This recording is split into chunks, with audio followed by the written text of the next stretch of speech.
Hey everybody, Kevin coming at you once again with Weeds Weekly Wrap.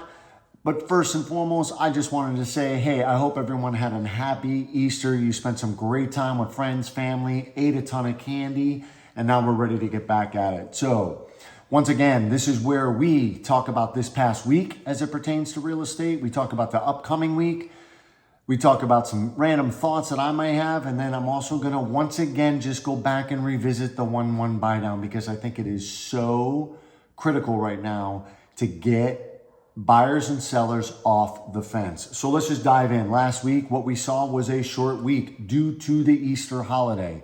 And the biggest thing that I pulled from last week was that optimism was in abundance, right? The Fed the previous week had come out, talked about still on pace for their 3 rate cuts. Markets loved it. We saw interest rates come down as we head into the holiday week. I actually thought that investors, traders may hedge a little bit given that we had some PCE data, inflationary data coming out on Friday. But no, optimism reigned supreme. And as we headed into the weekend, rates actually went down. And what we're seeing is what we talked about towards the beginning of 2024 was when numbers come in at forecast, traders like it. They look at that as a positive, a move in the right direction. So anything that comes in at forecast, which is exactly what those numbers did last week, a majority of them, and that's exactly why we saw interest rates drop so slightly. So we saw a little reprieve as we headed into the weekend.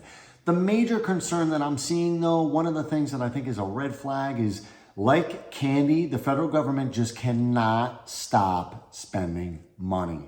And this is just a bad problem, right? It's a bad problem because obviously more dollars circulating out in that economy is only going to increase inflation. It's a really tough job right now if you're the Fed with the upcoming commercial potential tsunami that's coming. You have inflation that is extremely sticky. And like I just said, like candy, we have a federal government that cannot stop spending money. It's crazy.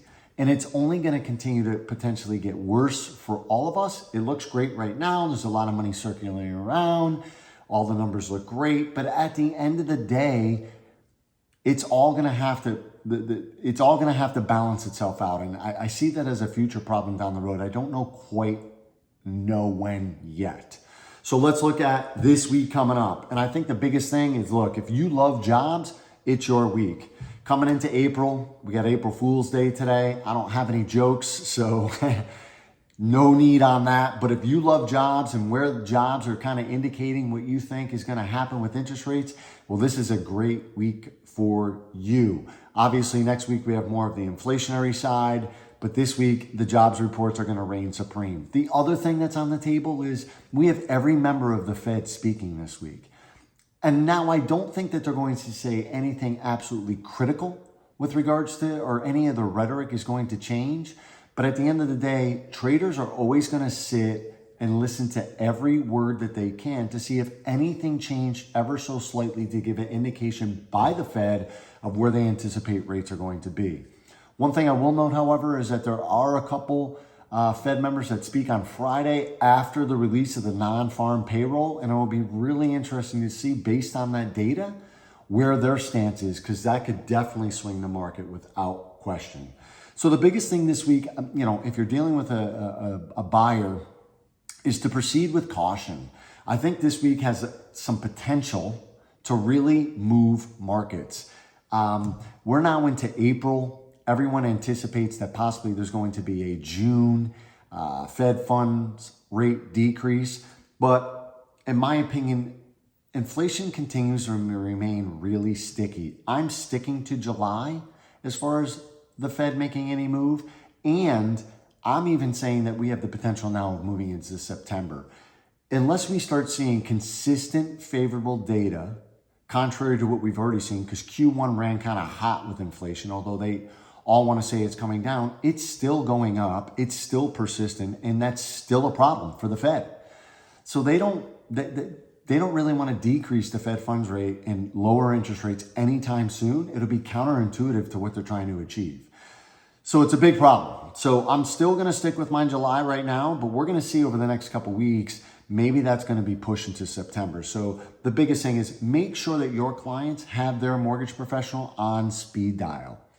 Any dips that they see, they may want to jump on that and lock real quickly, just because I think with all the data coming out, all the Fed members speaking, you got manufacturing numbers, you have the jobs numbers that are coming out.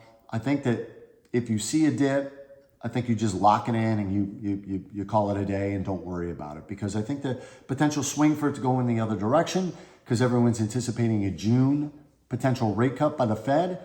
And if anybody indicates that that could be now being pushed out based on data, you're going to see the markets react very quickly. So you want to be in anticipation of that. So you want to have them on speed dial. So I thought one thing that would be really helpful is to kind of give what I believe, now that Q1 is over, is our economic forecast as far as how this interest rate game is going to play out. So first and foremost, I think that right now we are in a holding pattern. I frankly don't think that the Fed is interested in doing anything to the Fed funds rate anytime soon. Inflation still remained extremely sticky in Q1. Jobs remained escalated from where the Fed would like to see. They would love to see a pullback, although they tried to play off that was a secondary indicator. But my gut is telling me that we're going to just ride this steady. And I hate to say it and be the bearer of bad news, but if we have these next couple of weeks where we get really jobs numbers are up and you see increased productivity, which means that there's going to be more dollars flooding into the system. We already talked about government spending. That means that inflation is going to continue to run hot. The Fed is going to pull back. And if we get that same reading in May, where we're seeing these higher numbers, even slightly higher than forecast, I really anticipate that the Fed come July, and possibly they may push it to September, they may increase the Fed funds rate. You may see an eighth. I think a quarter is a stretch, but I think just the perception that the Fed is willing, in the fact that they do it by even just an eighth increase the Fed funds rate, I think it just may potentially send the shockwaves that they feel that they may need to get this under control. And that's kind of where I'm sitting. So you got these data coming out the next couple of weeks here in April, and then you have May. So what I see is, hey, status quo until possibly July, if not September. You could see an increase based on the data these next couple of weeks, as well as come May. I think collectively the Fed will wait for that. They're not going to then start changing their rhetoric regardless of these next couple of weeks. I think traders will dictate if they're not happy and they anticipate now it's being pushed to July, you're going to see rates increase. And then we're moving into the election cycle, right? Now that we come into now July and August, we're now going to get all the negative ads. We're going to be seeing, night and day. That's on every podcast you listen to. It's going to be on the TV. It's going to be on radio. It's going to be the world is going to be crashing if happens on either side. Just a lot of negativity. And as we've talked about before, that puts people in quicksand, especially with inflated interest rates and inflation that just will not go away. So regardless of what happens in July or September, I think that's all you're going to get. I think we run between 6.5% and 7.5% on interest rates from now until the election. Now, once the election happens, and I think we get past that, typically what happens is people are like, okay, we got a sense of direction, especially the traders. And I also think during that time of the quicksand, we're going to see consumer spending pull back a little bit. And we're going to see people put the brakes on as far as spending. And I mean spending for big ticket items, which is going to be non-inflationary. And I think that is what's going to propel a possible rate cut come Q4. So I think the Fed does something probably in September, if they can somehow pull it together and they see the correct data. Maybe July, but I'm now even pushing out September that we might see the first Fed funds rate cut. And then I don't think we get another one until December. So now I'm not on board with the recent data that we've seen that we're going to get the 3 cuts that they think. I think we're getting maybe 2 at best. And we may see an increase of an eighth. And then we may see after the election a larger rate cut come from the Fed of maybe 1/4 to 3/8 of a point to offset that increase as we move through that election period that they know is going to be a little bit slower anyway. Let's really put the brakes on. And then I think we come out of it on the other side. And then lastly, once again, I can't stress enough, the importance of this 1 year buy down. And I brought it up again just simply because, I talked to a couple agents over the weekend, although I pumped it out, I don't know, a little bit over a month ago on this newsletter, and I talk about it quite a bit. It seems that some people are just not certain of what it is and how the numbers look. But whether you're working for a buyer or a seller, you should be asking for a 1-1 buy down. And you're going to ask for that if you're on the offer side, the buy side, with regards to seller concessions. And on the seller side, I think if you're listing a property right now, especially in this environment in Texas, now if you're in other parts of the country, it could vary a little bit. But if you're right here in Texas right now, particularly in Austin, you'll need to be competitive and you need to be offering that 1-1 buy down. And when you're talking dollars to your seller, this is how inexpensive it is. If they have a listing of $2 million and a client puts down 20%, the cost to them is only $12,625. If the purchase price is 1.5, the buyer puts down 20%, the cost to them is $9,500. On a $1 million sale, the cost is $63.12 with 20% down. On a $750 purchase, it's $47.34. And on a $500,000 sale, it's $3,156. This is going to get that potential buyer down into the 5% range. You're going to get them into the high fives today. That perception from somebody that's making an offer on the house and you already coming through and offering that. But what I'm going to say is don't just offer it on your selling sheet with regards to, hey, offering a 1-1 buy down.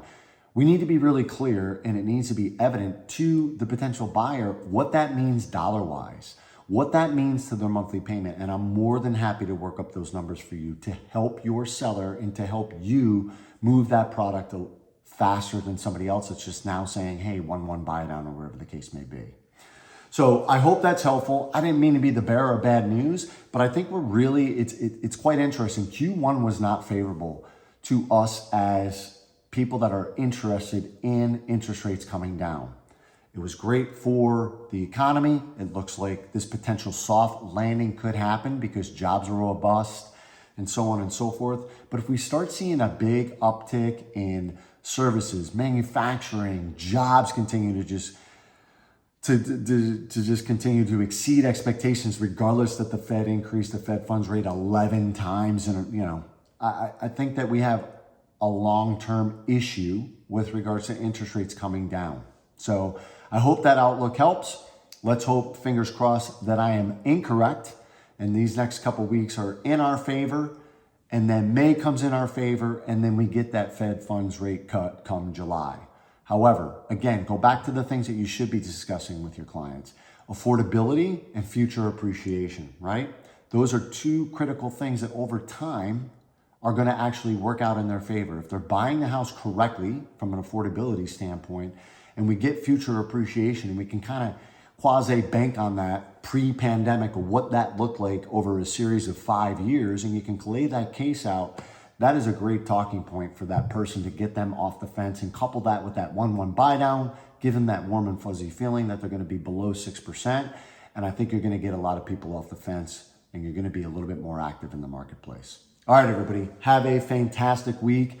Of course, I'm working all week. You need anything, you give me a call. Happy selling out there, and I'll talk to you soon. Cheers.